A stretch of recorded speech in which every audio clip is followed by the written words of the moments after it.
Last week, I talked with a preschool teacher, and this week, I'm connecting with Meg Franco, a kindergarten teacher.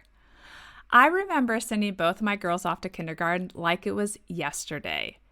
Ainsley started kindergarten during COVID, so that was stressful in a different way. But before that, I remember sending little Addison off on a school bus for her first day of kindergarten and feeling like I was sending my baby off into the big, big world.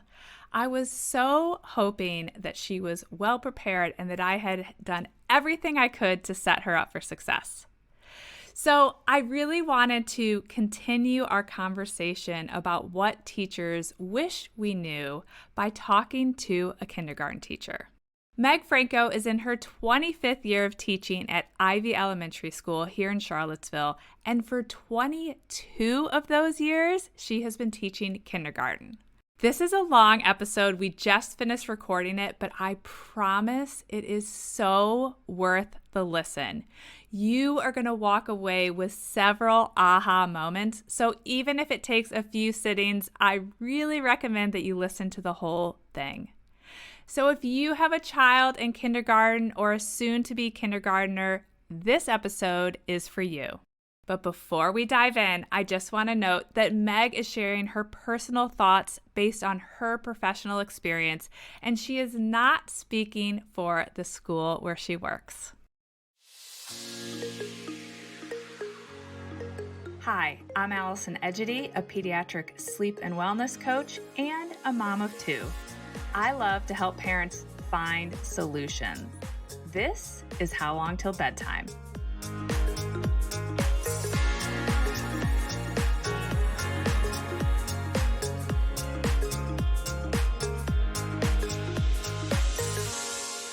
All right. Hi, Meg. Thank you so much for joining me today. Beth, our mutual friend and also the producer of this podcast, connected us, and I'm so glad that she did. I'm really excited to talk to you about the things that you wish every parent sending their child to kindergarten knew, because you have been a teacher for a very long time.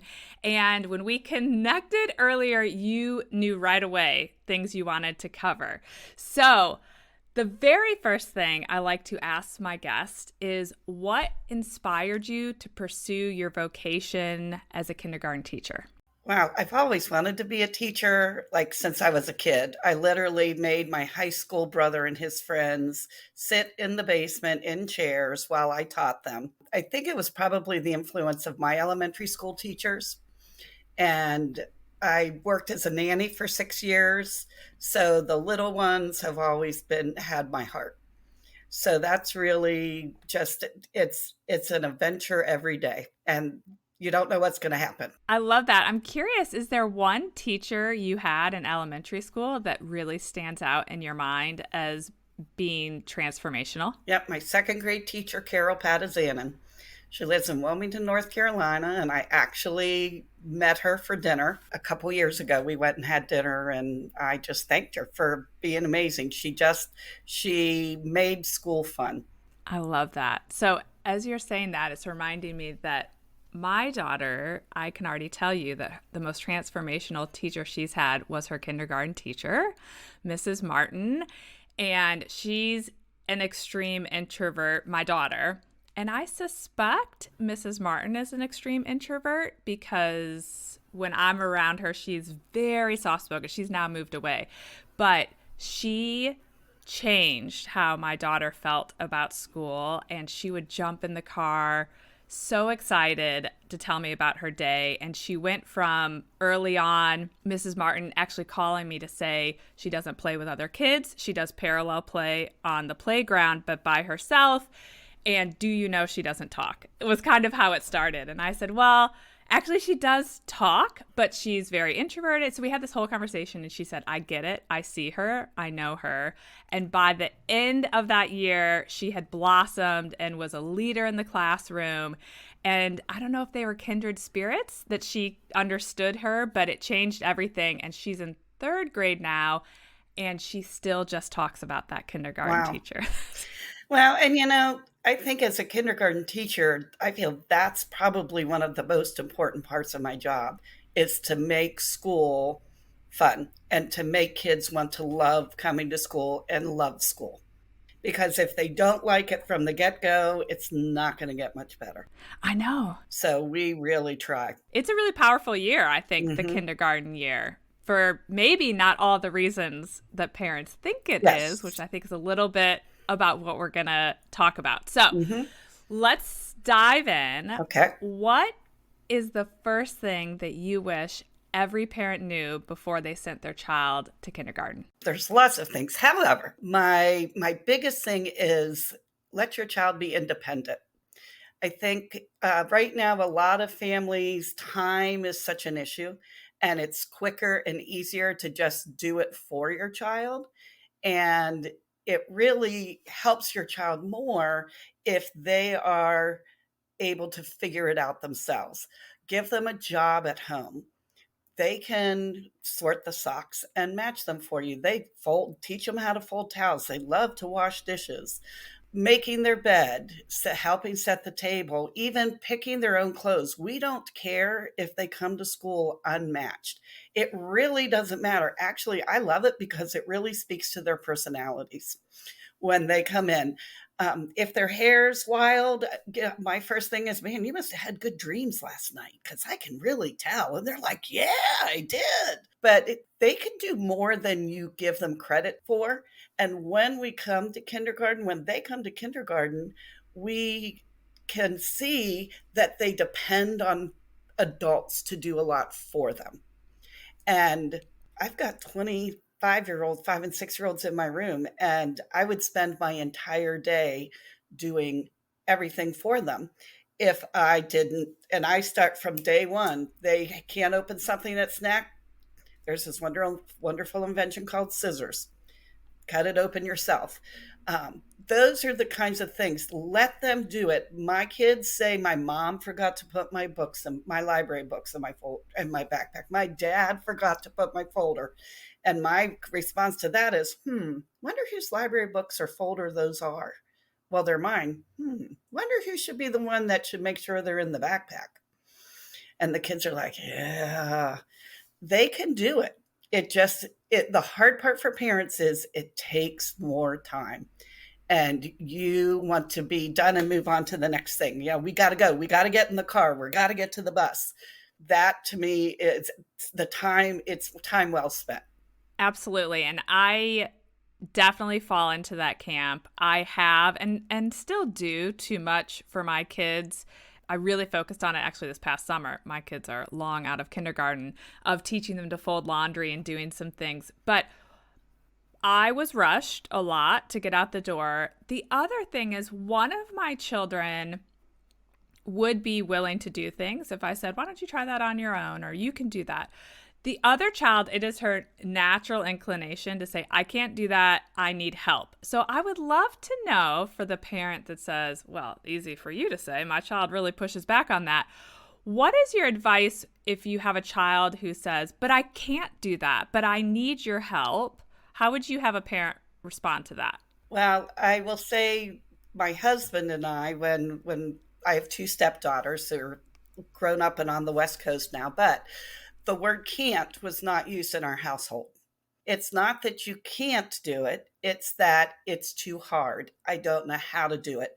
So I would say to the child, can't's a word that I won't accept. You need to be more specific. What is it about it that you say you can't do? Is it hard? Do you not know how to do it? Do you not understand how to do it? What is it that makes it a challenge for you? And see if you can get to what that is, because then it might be, well, I don't know what to do. It might be, I don't want to do it, which 9 times out of 10 is what the kids are like, but I just don't want to do it. I don't want to clean toilets, but I have to do it. And so sometimes there's things you don't want to do that you just have to do.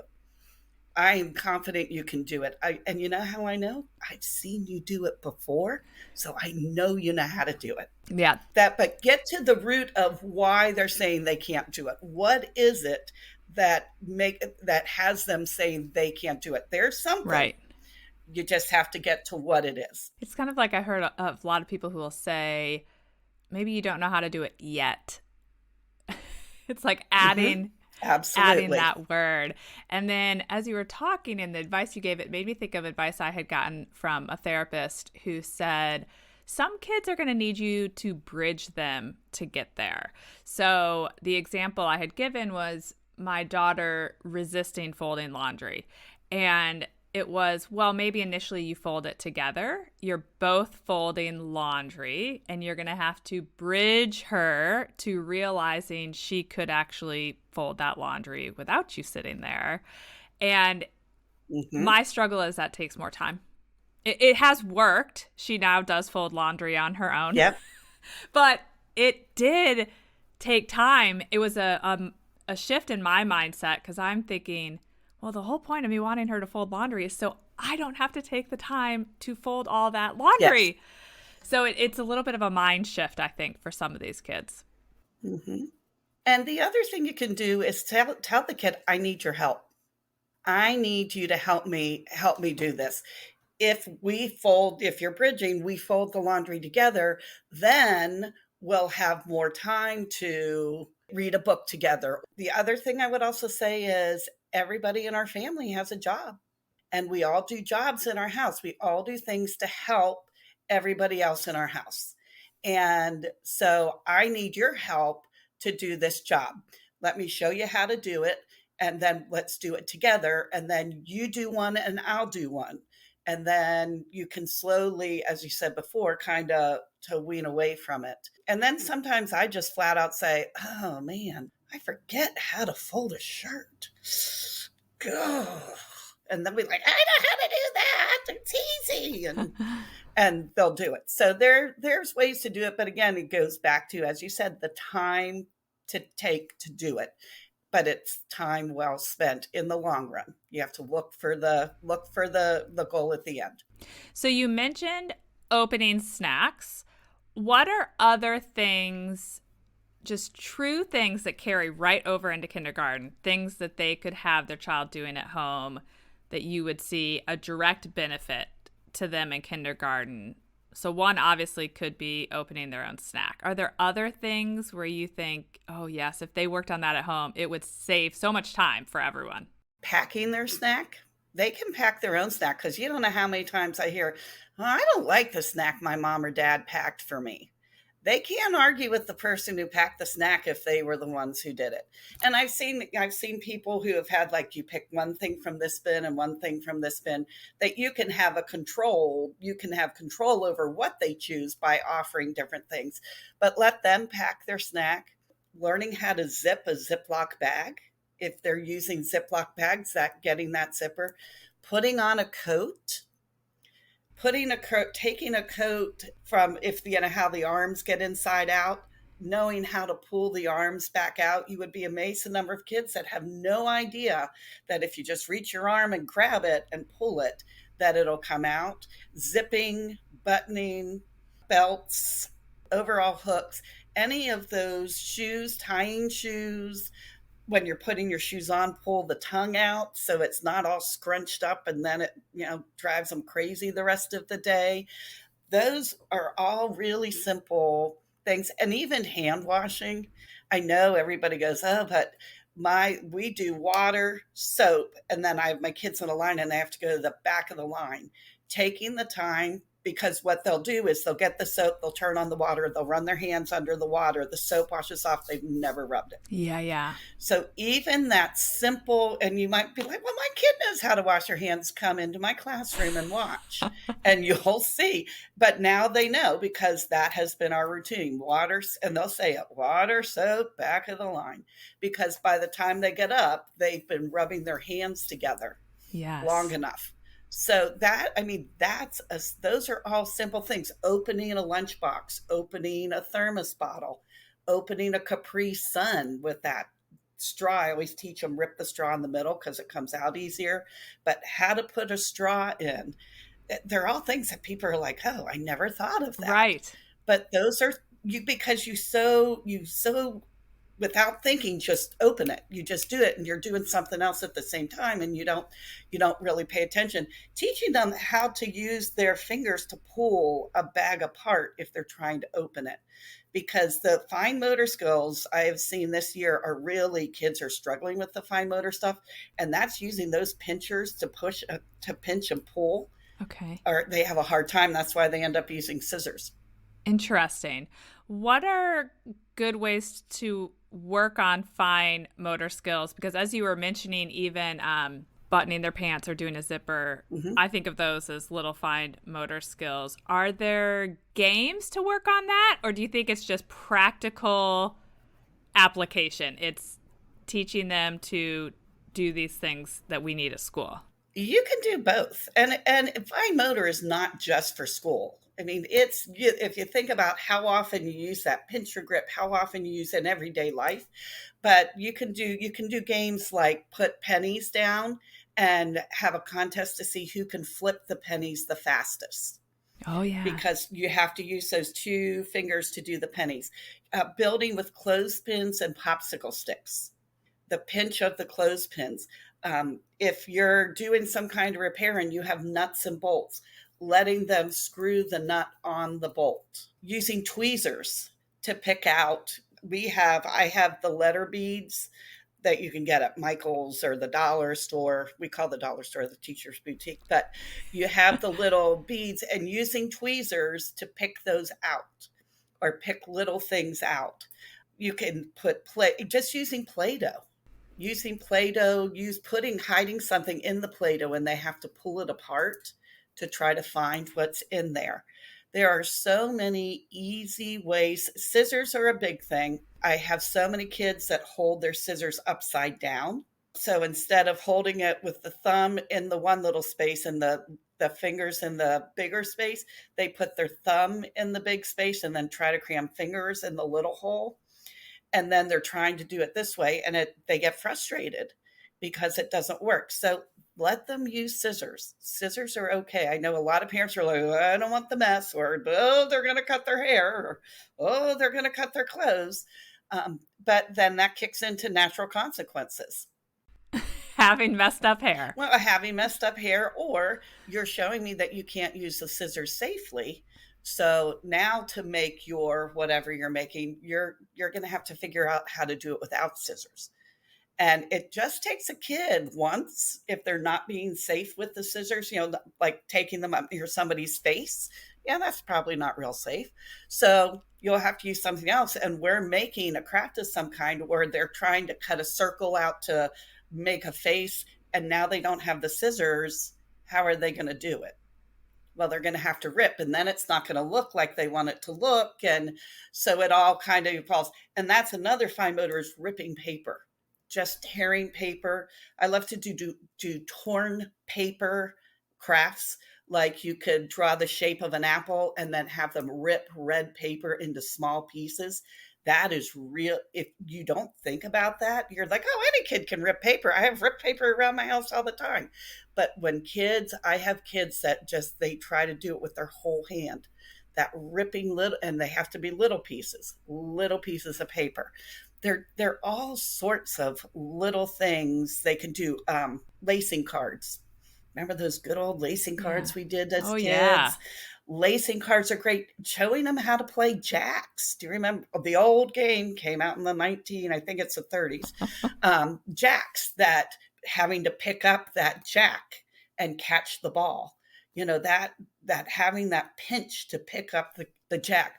Clothespins, using clothespins for things as well. They're all little things. Tongs. If you're cooking or something and you have tongs, that they could pick something up and move it over to something else. But Right. the tongs are like big tweezers. Sounds like all the old school things are the best things. Absolutely. That's all super helpful. So, what else would you like all the parents to know or think about when it comes to kindergarten?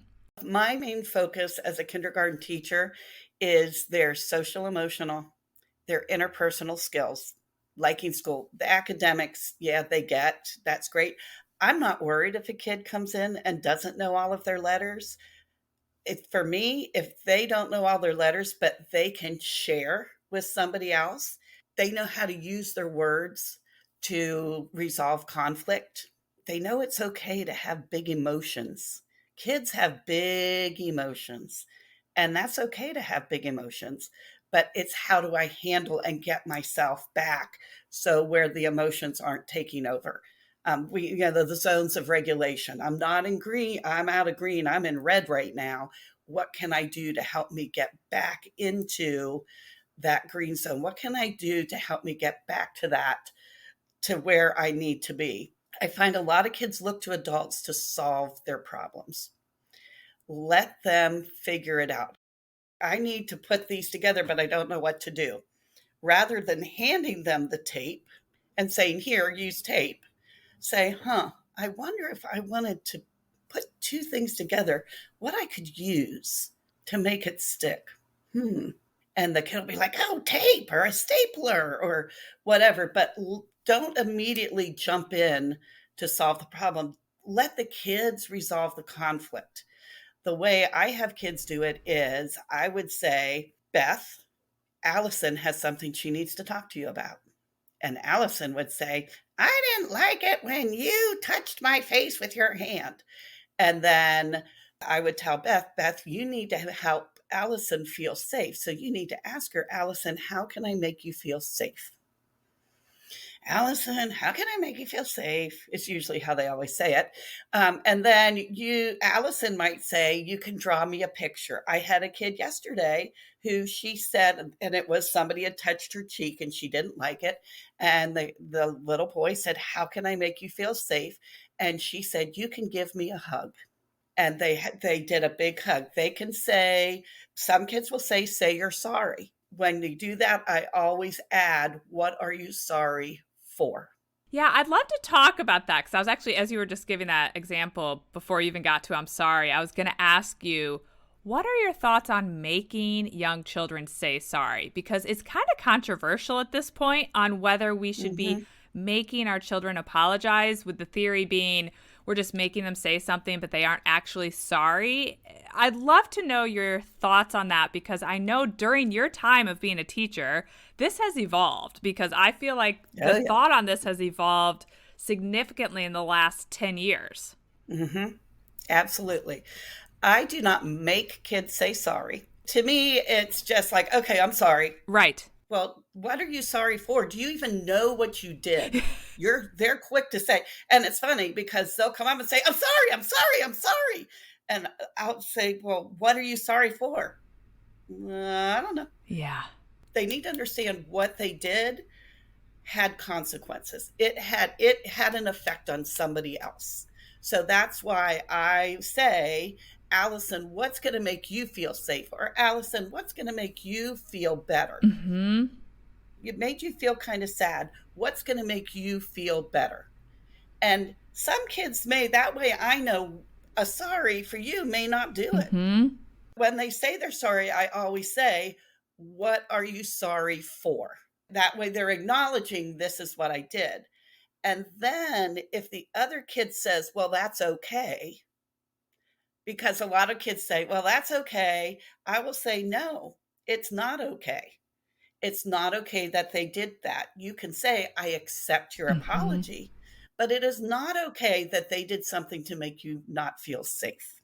Right. Because that, I think we're so quick to, okay, and then the kid thinks, oh, well, I can smack her in the face again, and I'll say sorry, and she'll say, okay, it's right. Okay, I can do it. Yeah.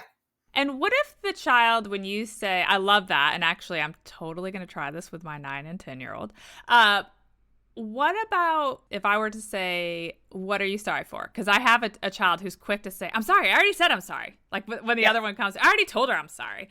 And if I were to say, which I have not tried, but what are you sorry for? And if she were to say, I don't know, or yeah, let's just take that. If she says, I don't know, well, how would you respond to that?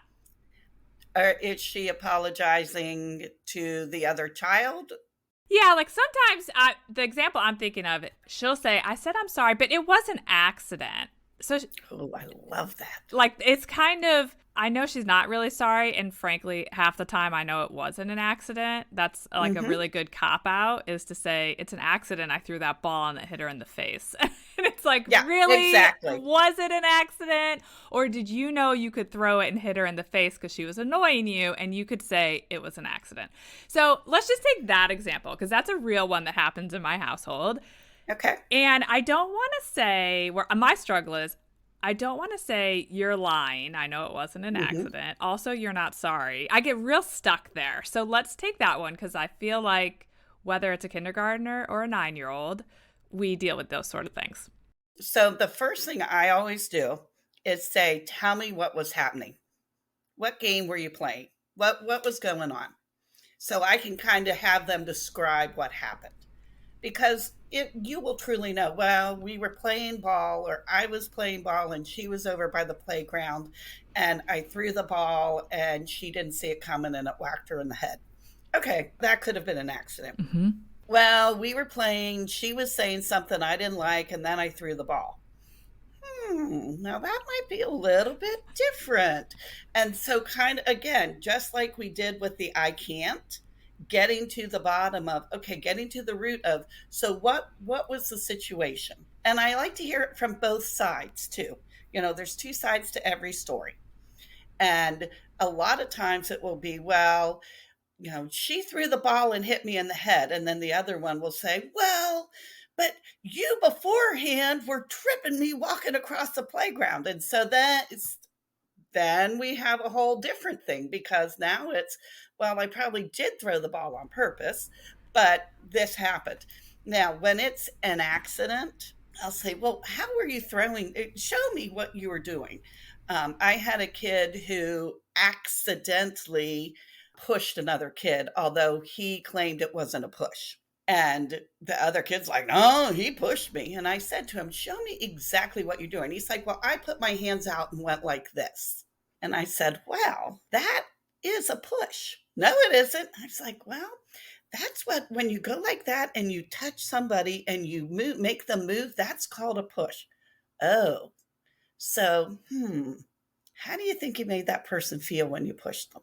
And then they realize, ooh, okay, maybe it wasn't oh, okay. And it may have been, if they said I was running and I bumped into them, again, getting to that root Yeah. of what was happening at the time.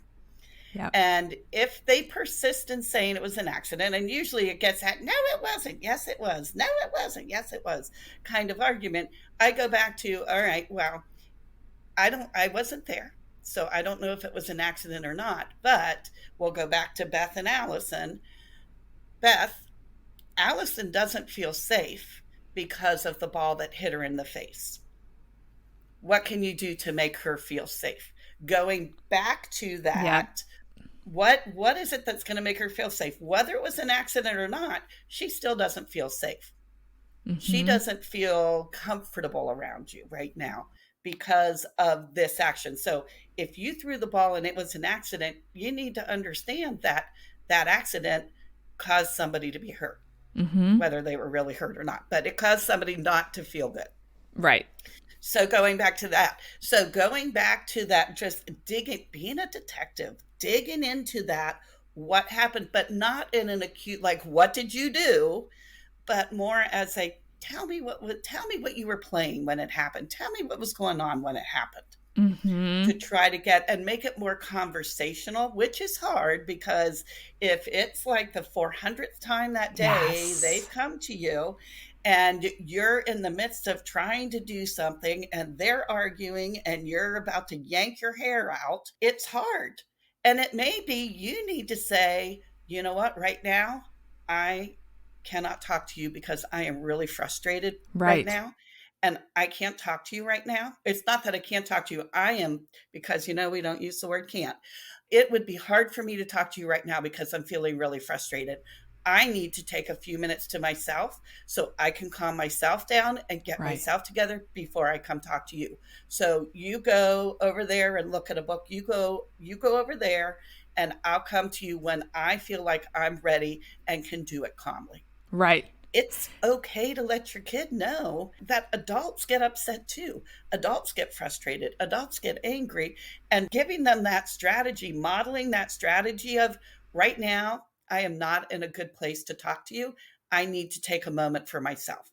I need to, or I just will start counting to 10 right in front of them. I'll just close my eyes and be like, and just modeling what I would like them to do. Yeah. Because the next time somebody does it to them, they're going to be like, oh, hey, my mom, do you remember that time she told me she needed to go get herself together? That must be okay. Because if an adult does it, it must be okay. Yeah. And I think that also comes to our kids seeing us not be perfect Yes. and also being willing to repair that. So I have those moments where, particularly over the summer, I think about when my kids were home all the time. And there is that time where I feel like this is the 5th time today they've come to me. And there's one on this particular day that is clearly the one not having great emotional regulation and kind of the instigator. And I can think of one very clear incident this summer where it was like the 5th time and I was working on a project outside and they came to me and I kind of went off the handle on the instigator. And then she ran inside crying, you always think I did something. And usually she doesn't respond that way when she does do something. And then my other daughter came up and said, well, actually, this happened and this happened. And I actually don't think she meant that. And I said, I appreciate you telling me that, and I need you to go inside and ask her to come back out. And then I had to apologize. I said I did not get all the information, and I'm really sorry, and I flew off the handle, and I shouldn't have done that. And even grown-ups, sometimes their patience is not where it should be. And so for me, that's been a learned practice of repair. I don't think that's necessarily something that happened in my house. If people went off, when I was a kid, if people went off the handle, there wasn't really apologize to small children. No. And so for me, that's something I've been working on a lot in recent years, is when I have those moments where I lose my patience, which sadly I feel like happens more than I wish it did, to take that moment to myself and then go apologize or at least own my behavior. Yes. And I like to think it's going to pay off, but we have those days, particularly when I have them home all summer, where it's like they are just at each other, and eventually I blow a gasket. Yep. Well, and what you said before, what you kind of started off that story with, is that it's okay for kids to know that we make mistakes. That is a big thing. Kids need to know that adults make mistakes, that adults fly off the handle, that we do those things, and everybody does them. And whether it's I dropped a glass and it broke, that was a mistake. How you react to that is going to say a lot. Like, can't believe I did that. Let me clean it up, kind of thing. Because then if a kid drops it and you say, oh, you know what, that happens to everybody. What do you think we should do? I think we need to clean it up. All right, let's figure it out. But admitting to, you need to express your emotions and say, I'm having a moment. I get frustrated. I get upset. I cry. It's okay to cry. But admitting to mistakes. Oh, I'm cutting something out and it's not the perfect circle. That's okay. Oh, I started drawing something and I put something I didn't want in it. Oh, I don't need to crumple that up and throw it away. Let me see how I can make it into something different, or let me flip the paper over and use the other side. The world is not going to end if you make a mistake. That I think it's so important for kids to see that adults have the same feelings and some of the same things kids do. Totally. Because they think, well, grown-ups know everything. They never make mistakes. I am the first to admit I make mistakes all the time. In fact, one year my class kept tally marks on how many mistakes I made in a day, because I was like, there I go again. I made another mistake. Well, that's number 6 for today, and it's only 8:00. How I reacted to making the mistake. Yeah. It's big. the not knowing everything is important too. Yes. I coach parents through this a lot when it comes to sleep, particularly as kids get towards, preschool, early elementary, that they'll say, well, when you want me to present this to my child and we're changing a lot of things, I'll say, yeah, you can start by saying, I talked to a sleep expert, or I learned some more about sleep. Did you know that mom does not know everything about sleep? Isn't that so funny that moms don't know everything? We don't. But I learned something new today. And now that I know better, we're going to change some things, because that's what I do all the time. I learn things, I change things.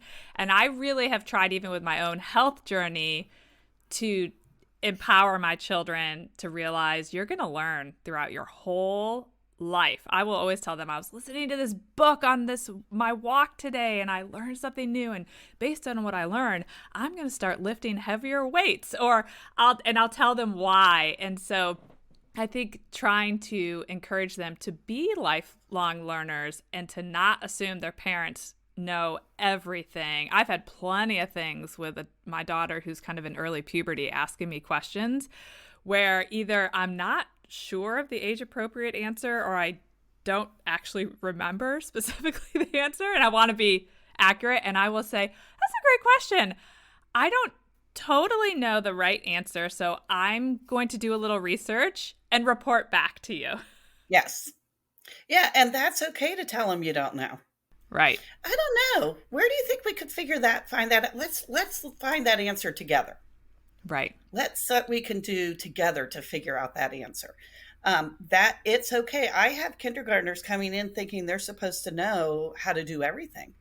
And if they don't know how to do something, they get incredibly upset. Like, I don't know how to do that. And it's okay. That gives me some, I've got to teach you something this year. So that gives me a little something I need to teach you. You're not expected to know any of this. And 9 times out of 10, when I'm asking them things, I will start it out with, I don't expect anybody to know this.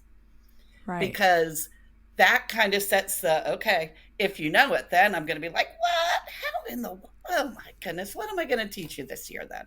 Right. But letting them know, I don't expect you to know everything. I don't know everything. We talk about that. But it's that going back to that perfectionism, that making mistakes, that vulnerability, that it's okay to cry in front of your kids. Mm-hmm. Let them see it. Let them know I had to go to class. I had to go talk to somebody to find the answer to this because I didn't know what to do. Right. I think it's huge. It's huge. Yeah. Yeah. And I think some kids, I'm sure my kids are perfectionists in a different way. My children are polar opposite. And when my one daughter was 4, someone coached me through this about seeing her perfectionism that didn't come off as your typical perfectionism. So that was a little more complicated. But then because they had brought it to my attention and talked about how this is not actually a good thing, so you want to be acutely aware of this and encourage mistake making, I was a little more on it with my second daughter. Hers came out in a different way. And actually, her first grade teacher said something that really made me laugh and I appreciated. She would get on her daily planner in first grade, a dot based on what the behavior was for that day. So parents had an idea of how they were behaving. So it was either green, yellow, or orange or something. And this is my introvert. So she got a green every day and you had to initial by it. And I had not initialed for a few days because she always got green. And one day she kind of was like slinking out the door and I caught on to her odd demeanor. And I was like, wait, what's happening? And why do you have that planner in your hand? And she had put my initials next to this orange dot. And I was like, wow, there's a lot of things happening right here.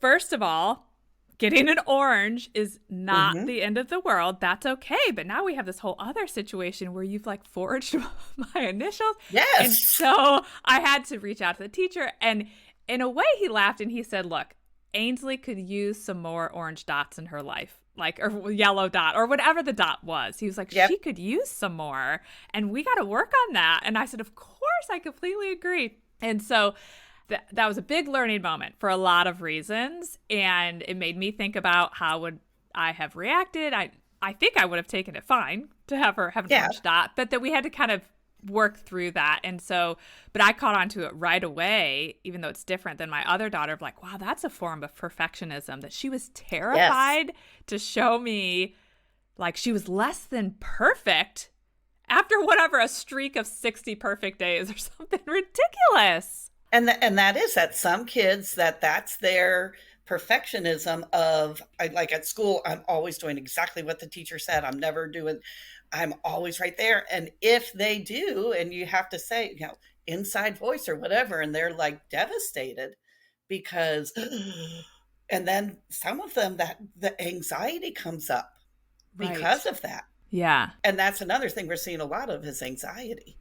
A lot of kids just being anxious about making a mistake, about going home and having to tell mom or dad or grandparent or whoever the caretaker is that I got, Mrs. Franco had to say something to me today or whatever it was. But that there are all sorts of ways that kids will show it. And it's being in tune. Like you said, I knew something wasn't right. It's being in tune with that and openly communicating with your child's teacher is another, and I'm just going to kind of veer off here, but Yeah. is another big thing. If something's going on at home, or I tell my parents, if it was just an off morning, just pop me an email, let me know, because that's going to affect their day at school. They're going to come in and they're going to be off, and I'm probably going to say to you anyway, hey, is anything, what's up? They just seemed out of sorts today. But if you let me know, we had a rough morning at home. In fact, I got a text from a parent this morning saying, hey, I just wanted you to know he was really emotional coming into school today. His brother and his brother's friend are really close. They carpool together. The brother's friend hasn't been going to school, and today he was back. And so the little brother who I have was kind of teary because he was very protective of the older brother and wanting just to be with the older brother. And just want to give you that heads up. And I thank them, forwarded on to the people that needed to know. But that, for me, even that little piece of information can make all the difference. It might be your kid needs an extra hug that day. They might need just a little extra reassurance. They might just need a little extra time to themselves. Right. But communicating that, because when a kid goes to school, I see your child more than you do probably in a day. Mm-hmm. If you think about in the amount of time they are at school, the total amount of time is probably more than you have when they're awake. Particularly if they're getting enough sleep. Exactly. Get that exactly, as they should be. If you're getting more time than I am, then something is not right. But that communication is key. Totally. Can we talk about, we've talked about some of this kind of negative behavior, but can we talk about encouraging kindness and empathy in children? And I guess I'm assuming that that's a big part of what's happening in these early grades. And I'd love to know your thoughts on how parents can do that at home. So I, in my classroom, and there's a book called Have You Filled Your Bucket Today? Love that book. Or Have You Filled a Bucket Today? One of my favorites. And we read that, and then I have what I call bucket slips. So I have a little piece of paper and it says to, and the kid writes the other kid's name. You filled my bucket today, your friend, and they write it. And then on the back, we write what that child did to fill that person's bucket. So we'll go back to Beth and Allison. Allison comes up and says, Beth filled my bucket today. I dropped my lunch and she helped me clean it up. Mm-hmm. And so I would have Allison write to Beth from Allison, and on the back I would say, you helped me clean it up. And at the end of the day, my kids will share bucket slips. And so we tell everybody what they did, and we hand it the bucket slip to take home. And I try to get us settled into the school year first, and then we'll kick off into bucket slips. But to me, it is so important for kids to understand, have empathy and kindness for others. It is so, at home, it might be somebody drops their sweater. let's go over and pick that up and hand it to them. Mm-hmm. Or the neighbor, the neighbor needs help with something. Mm-hmm. Let's go over and help the neighbor. Might be just writing a note to somebody, you made me feel really good today. Mm. Just little simple things you Yeah. can do, and to recognize when your crowd, wow, that was really being a good friend, or that was being a really good sister. How did that make you feel? Yeah. How did you feel inside when you did this? Well, I felt really good. How do you think that other person felt? Well, they probably felt really good too. Yes. Yeah. And being, again, going back to that parent as a role model, setting the example for, here is how. Here are ways that you can show kindness. It isn't necessarily having to get somebody something. Mm-hmm. It might be you see somebody playing by themselves on the playground and Mm-hmm. going up to them and saying, would you like to play with me? Yeah. It might be simple as someone looks like they're not having a good day and just saying, I really like your shirt. Yeah. Because that one little positive might be what that person needed to turn their day around. Right. Yeah, and I also love that book, Have You Filled a Bucket Today? I can't remember how it ended up on my radar. Somewhere it was recommended to me, and I bought it for my Mm-hmm. kids. And they really, without much encouragement, gravitated to it. And they really picked up the language. I almost feel like, so obviously an educator probably wrote it, because it Yes. was very easy for the children to Mm-hmm. wrap their arms around it. And for a long time, when they were in this kind of preschool, probably kindergarten age, I might get one of my kids would come to me and say, she's emptied my bucket. And so it Mm-hmm. gave them language, Yep. back to using the words of expressing how they felt. And so I found initially I heard a lot about how when their buckets were getting emptied. But then at some point I heard, that's why I love your slips you're doing, because Adam Grant, I don't know if you're familiar with him, but he had said one of the ways to encourage kindness with our kids is to ask them at the end of the day if they experience kindness in any way. And this is kind of like your slips. And he said the benefit of them knowing every single day at dinner you're going to ask if they experience kindness is they will be looking for it. And so much of our world, and I truly believe this, is what are we looking for? If we're looking for everybody on the road to annoy us, everybody on the road is going to annoy us. And so all of those things. And so Mm-hmm. after I heard him mention this on a podcast, I thought, oh, this is like the evolution of filling the bucket. And so for years, I asked my kids, did you experience kindness today? And did you experience or witness unkindness today? And it was a really powerful tool. It took a couple weeks for them to be looking for it daily, but it would get to the point where they didn't even wait to dinner. Sometimes they'd hop in the car and they'd say, Mom, I experienced something kind or something unkind, or I did something kind. And your example of the lunchbox was like there was some big debacle of a bunch of stuff spilled in the classroom. And my one daughter said, no one got up to help him. And so I went and helped him. And I said, that's so great. How do you think it made him feel? And I think she said, I bet it filled his bucket. So, I mean, it was Yep. this really great example. And so I love that you do the slips, because I felt like until I told them to look for kindness, I heard a lot about the emptying, but I had to kind of shift Mm-hmm. the mindset to say, yes, I'm happy to hear about the emptying. It gives us a lot of chance to talk about things like why we wouldn't treat someone that way and learn from it. But I loved making them look for the good. And I think it made them do more good, because then they kind of saw this moment of, Yes. well, I'm going to do that. And then that's going to be the moment of kindness I tell Mom about when I get in the car. It's going to be my kindness. Mm-hmm. So what I will add to that is I do a roses, thorns, and buds Mm. at the end of the day with my kids. The rose is a good part of your day. The thorn is an icky part of your day. And the bud is something you learned. And you could apply that to the kindness as well. Absolutely. What was a rose? What was a kindness you saw? What was a thorn? What did you see today that you don't think, that either you saw or you experienced? And then did you learn, was there a bud? Is there anything you learned today about it? So it can kind of go, we do it for our school day, but you could do it that way as well to kind of encourage that. I love that discussion of how did you see it, because we don't talk enough about it.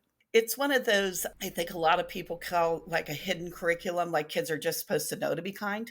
They're just supposed to know to accept other people, and they don't. They need examples.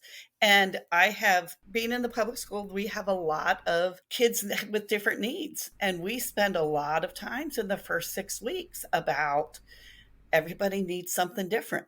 And it's for you to make sure, think about you and what you need to learn. It might not be the same as that person. And so, how can you help that person? What can you do to help that person? If you know that that person likes something to fidget with, what can you do to help them? Or if you know that person is going to be distracted, if you even touch, if you're spinning around in a circle, what can you do to help that person as well? That everybody has different needs and everybody has different ways of showing kindness. And different people do things different ways. And it's accepting that I have such a hard time if kids are, because someone wears glasses, or I have one girl one year who had hearing aids and she called them her ears. She had her ears. And that same year I had a little girl with braces on her legs, and the one with the hearing aid said to the other, well, we're kind of the same. I have my ears and you have your boots. We both have something. And I was like making that connect, but making them both feel like, okay, we're both the same in same way. It's okay. And that everybody was, oh, wow, well, I have a mole and I have, going off into that. It's so important for kids that they're going to carry that on the rest of their life. And I just thought of another quick little kind of holding the door for somebody. Yeah. If you're going in or out of a store, holding the door for somebody, let me hold it. Taking a grocery store cart back to the grocery return for somebody. Like, here, could I take that for you? Those are the little tiny things that you can do when you're out with your family. It's just, it's so important. And they really pick up on it. My one daughter always says, she had to write about me for some class project, and she said, my mom loves to talk to strangers. And she'll point it out all the time because it gave me the biggest chuckle. And she said, Mom, you do it anywhere. If you think someone needs help, you talk to them. If they look lonely, you're going to talk to them. If you just think they sound interesting, you're hearing some story they're saying, you're going to talk to them. And so the other day she came out of swim at ACAC. I was talking to a stranger. We wrapped up and she said, there you go again, talking to those strangers. But I think it's funny because all those little things you're doing out in public, over the years, she's 9 now, and maybe I think when she was 8 was when she wrote this piece of Mother's Day thing about mom talks to strangers.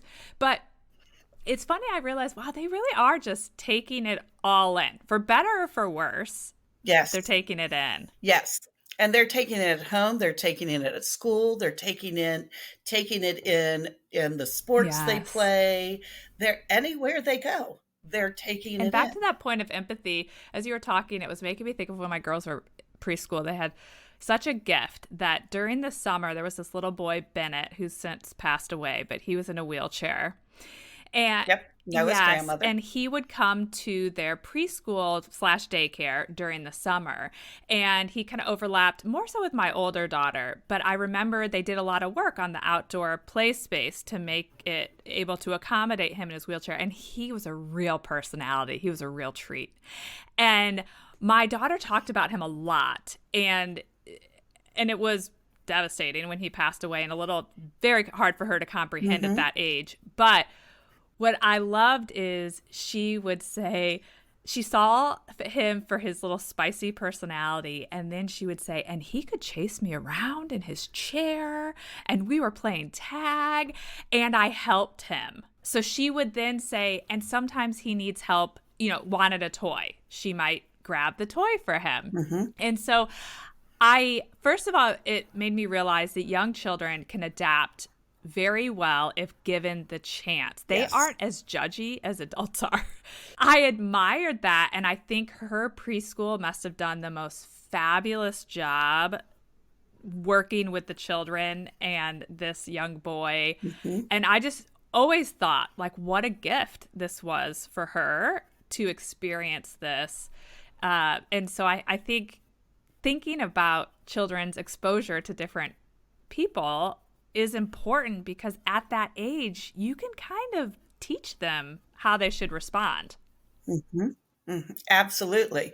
And even if it's, I had a kid one year that fell ice skating and broke his leg and was in a wheelchair because he had the cast all the way up. And the kids instantly jumping in. I didn't have to say anything and saying, well, he's going to need help. We're going to have, okay, we need to have somebody that's going to be his wheelchair pusher. We need someone that'll play because he's not going to be able to play at recess. We need somebody that's going to play with him, like do games at the table or draw with him or do whatever. They're meeting. All right, Mrs. Franco, we need to solve this. We need to get this going. And I love that they were wanting to be so proactive.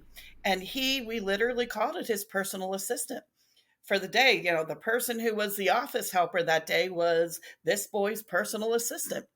And that person was the one that wheeled him around, that helped him get things if he needed it, that did anything they were like right there. And one kid, he's like, just leave me alone, because she just kept asking all day long, do you need anything? How can I help you? What can I do? Do you need anything? He's like, Mrs. Franco, I just want her to leave me alone for a minute. Like, it's okay. But they are adaptable, whether it's a long-term somebody has, or if it just happens and it's a short term, they're going to jump in and do what they can. And because again, they don't have the ideas already formed in their eyes. You're no different than I am, except you wear glasses, but hey, I have sunglasses. So, we're the same kind of thing. They don't see that, and they are very accepting of people, of who they are and how they are. But it does take the modeling. It does take. And then when they bring that home, encouraging them to continue to do with others that they see. And this is making me think of my one daughter, who's not the introvert, who just says whatever's on her mind. When she was little, there was a period where if she saw someone who was Black, she might say, Mom, look how dark her skin is. And it's funny that my natural reaction was to be like, shh, like that's embarrassing. Yeah. That she's like calling out this woman's skin color. And at some point in my just education of learning to navigate this, they said, by doing that, you make them think that something's a little off. And it was a little bit like the whole wheelchair thing, when it's like, look at that boy in a wheelchair. And it's like, instead, I had to change how I'd react to say, yes, she has dark skin. It's beautiful, right? Or, yes, he's in a wheelchair. That's pretty cool. I wonder if he'd show you how he uses it. And it's funny how, I guess, you get a little jaded over time as you get older, that instead of kind of embracing their observation, which is totally from a place of interest, we unintentionally teach them, like, you shouldn't talk about things that are different. And that I thought was I wish I could remember where I was equipped with that knowledge, but shifting to that I found to be very empowering. So she pointed out someone's hair looked different, like look at her braids, or her hair is so long, anything. I might just say, it is, isn't that cool? Or I had a daughter who loved to point out tattoos. One of my children loved to point out tattoos. And it was like, oh yeah, that's like art on her arm. Whereas the old me would have been like, shh, we don't talk about people when we see them. Exactly. And so it's funny how those little things that age group really can glom onto. Well, and if you think about a lot, what we've talked about so far has been the changing of the mind shift of the adult. Yes. It's changing the way you think about things. And I know, no pressure to all the parents. No pressure. Don't It's just worry. us messing our kids up every day. Yeah, exactly. But it's okay. You're allowed to make mistakes. That's right. But it really is the shifting, because in some ways I would love people to think like a kid. Sit and think like a kid. They're not pointing out this person is different because, oh wow, they're curious, like, I wonder how they do this, or I wonder how they do that, or I wonder why they wanted that on their arm, that tattoo on their arm, or they're curious about everything. And it's that adults having to shift. Times have changed. I mean, Yeah. think back when you were a kid, those were things you would have gotten the shush, and it's having to change that thinking. It's hard. It's hard, but it's doable. It Totally. takes practice. Well, this has all been so great. Before we wrap up, I have no doubt that there's some parent thinking, are they going to get to the reading? Because I really need to know what my child should know about reading in kindergarten. So I'd love to just hear your thoughts on reading as it relates to kindergarten and your thoughts on what, if anything, you want parents to do at home as it relates to the topic of reading. Read with your kid. Read every day. Read 15 minutes. Let them see you reading. I really want kids to love reading. And if it feels like a chore, they're not going to like it. So the best thing you can do is when you're read with your child and ask them questions about what you're reading. What do you think is going to happen next? Oh, wow. Even how, if you were to end this story, would you end it the same way or would you make up something different? Letter sounds, yes, they need to know those. But guess what I teach in kindergarten?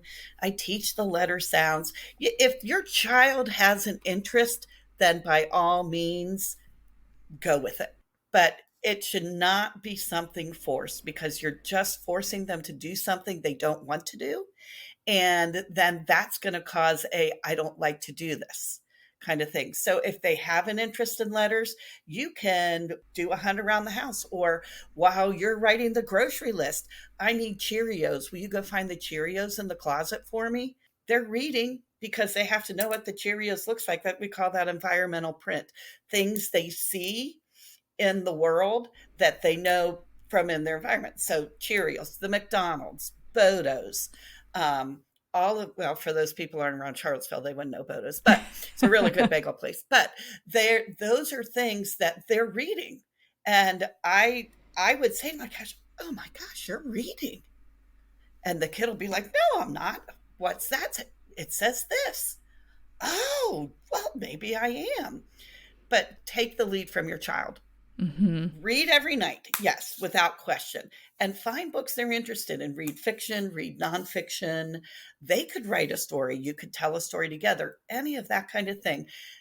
But take the cue from your child of if they're interested. I am not a big fan of worksheets or workbooks. When I was in college, I was pretty much told I wouldn't graduate if I ever followed a lesson up with a worksheet.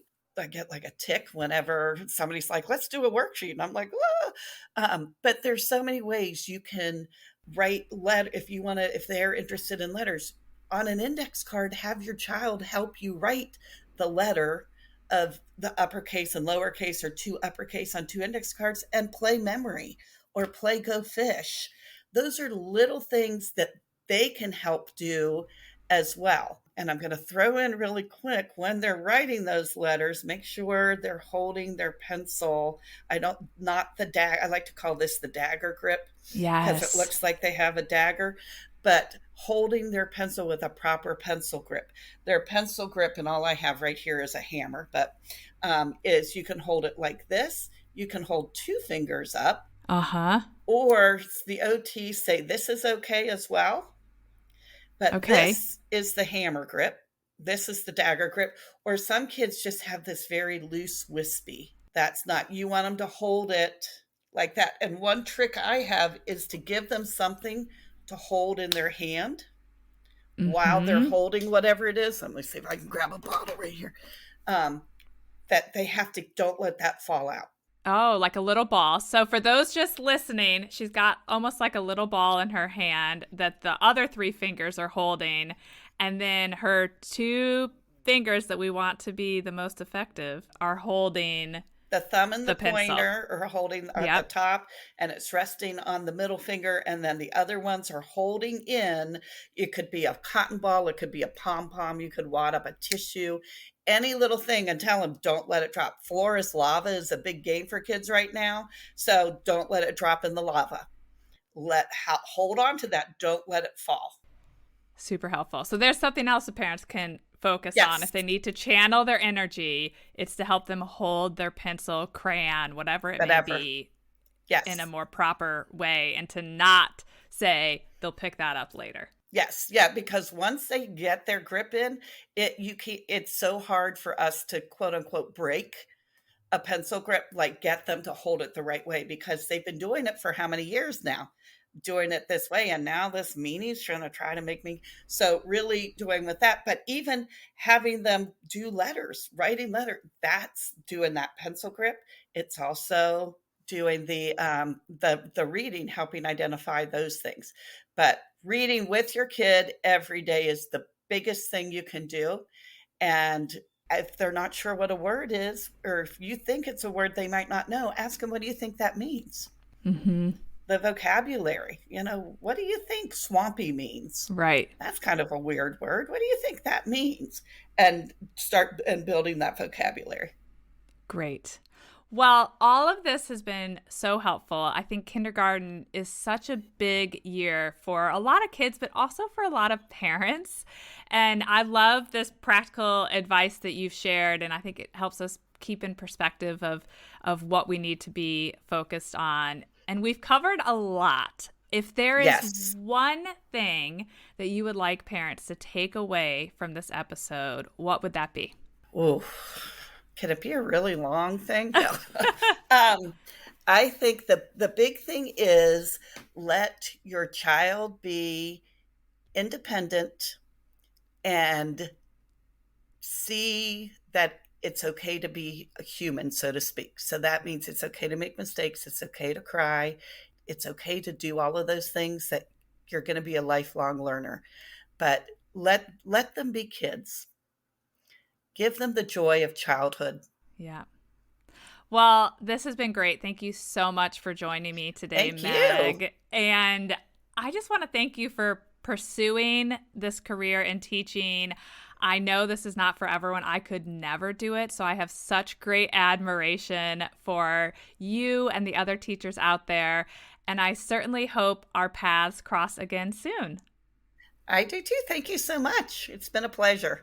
All right. Bye for now. Bye. Thank you for listening to How Long Till Bedtime.